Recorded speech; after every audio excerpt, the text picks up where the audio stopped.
नमस्कार मित्रांनो, तुम्हा सर्वांचं माझ्या YouTube चॅनलवर पुन्हा एकदा खूप खूप आणि मनापासून स्वागत आहे। आजच्या व्हिडिओमध्ये आपण बघूया 60 वर्षावरील कर्मचाऱ्यांसाठी आनंदाची बातमी, उच्च न्यायालयाने दिला मोठा दिलासा। व्हिडिओला सुरुवात करण्याअगोदर तुम्हाला एक विनंती, चॅनलवर पहिल्यांदाच भेट देत असाल तर चॅनलला सबस्क्राइब करा आणि व्हिडिओला एक लाईक करायला विसरू नका। चला तर मग सुरू करूया आजच्या व्हिडिओला। उच्च न्यायालयाने देशातील लाखो सरकारी कर्मचाऱ्यांसाठी एक ऐतिहासिक निर्णय दिला आहे, ज्यामुळे 60 वर्ष पूर्ण झाल्यावर अनिवार्य सेवानिवृत्तीची अट हटली आहे। त्यामुळे अनुभवी, निरोगी आणि कार्यक्षम कर्मचारी आता 65 वर्षापर्यंत आपली नोकरी सुरू ठेवू शकतील। हा निर्णय कर्मचाऱ्यांच्या आर्थिक सुरक्षिततेला मोठा आधार देतो, तसेच सरकारी यंत्रणेची कार्यक्षमता वाढवण्यास मदत करतो। यामुळे कर्मचारी कुटुंबाची स्थिरता सुधारेल आणि देशाच्या वित्तीय व्यवस्थेवरही सकारात्मक परिणाम अपेक्षित आहे। या बदलाला कर्मचारी तसेच सरकारी व्यवस्थेच्या दृष्टीने अत्यंत महत्त्वाचा मानले जात आहे। उच्च न्यायालयाचा ऐतिहासिक निर्णय। न्यायालयाचा निर्णय तात्काळ लागू झाला आहे, ज्याचा थेट परिणाम अनेक सरकारी कर्मचाऱ्यांवर होणार आहे। यामध्ये केंद्र व राज्य सरकारच्या कर्मचाऱ्यांचा समावेश आहे। यावर्षी निवृत्त होणाऱ्या कर्मचाऱ्यांना आता अतिरिक्त 5 वर्षाची सेवा करण्याची संधी मिळणार आहे। या निर्णयामुळे सुमारे 1.5 कोटी कर्मचाऱ्यांना लाभ होईल।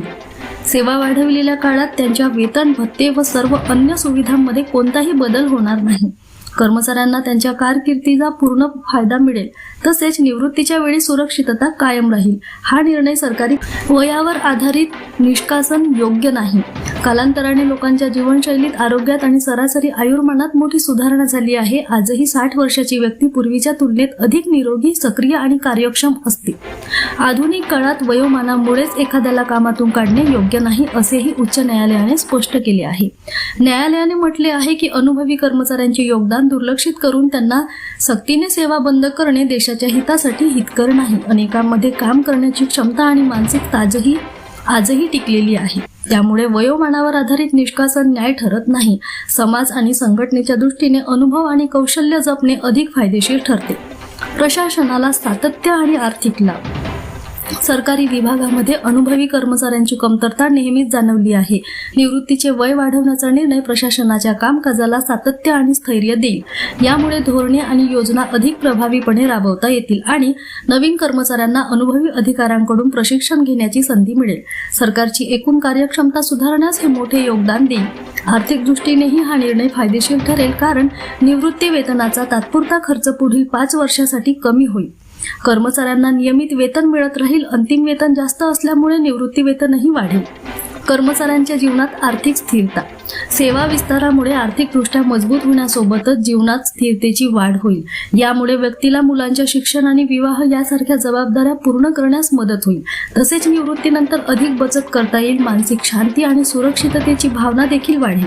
या निर्णयामुळे ज्येष्ठ नागरिकांच्या अनुभव आणि योगदानाचा सन्मान होतो। तथापि सेवानिवृत्तीचे वय वाढल्याने नवीन भरतीच्या प्रक्रियेवर परिणाम होऊ शकतो। त्यामुळे सरकारने नियमित भरती सुरू ठेवण्याचे, नवीन पदे निर्माण करण्याचे आणि प्रकल्प आधारित नियुक्त्या वाढवण्याचे निर्देश दिले आहेत, ज्यामुळे तरुणांसाठी रोजगारांच्या संधीवर परिणाम होणार नाही। सेवा अटी आणि नवीन नियम। सेवानिवृत्तीचे वय वाढवण्याच्या बाबतीत सरकारला विविध नियमांमध्ये सुधारणा करावी लागतील। यामध्ये पदोन्नती धोरण, वेतनमान, रजा नियम, सेवा अटी आणि वैद्यकीय सुविधांचा समावेश होईल। सेवानिवृत्ती वय वाढवणं म्हणजे कर्मचाऱ्यांच्या कामकाजातील बदलानुसार त्यांचे कार्यरत जीवन अधिक लांबविणे। त्यामुळे त्यांचे प्रमोशन आणि वेतन श्रेण्या पुन्हा पाहाव्या लागतील। तसेच रजा आणि वैद्यकीय सुविधांच्या बाबतीतही नवीन नियम लागू करणे आवश्यक होईल। याशिवाय राज्य सरकारांना देखील त्यांच्या संबंधित नियमांमध्ये आवश्यक ते बदल करणे अनिवार्य होईल, जेणेकरून सर्व स्तरांवर समान धोरण राबवता येईल।